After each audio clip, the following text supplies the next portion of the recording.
was invited by the Peace Boat to participate in an event in one of the ports in London to discuss the relationship between oceans and climate change, but more than anything to discuss the urgency of addressing climate change due to the high vulnerability of those people who live on low island states.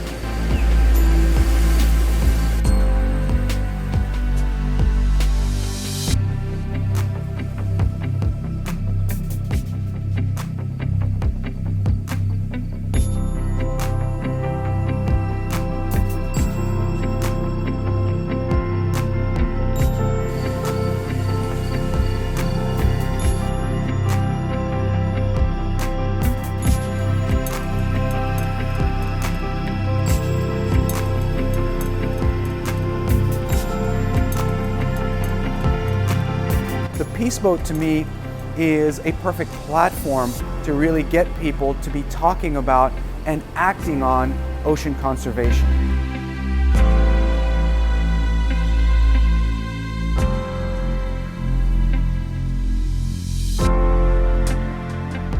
The vision is a world in which humanity and nature live in harmony. We must achieve that.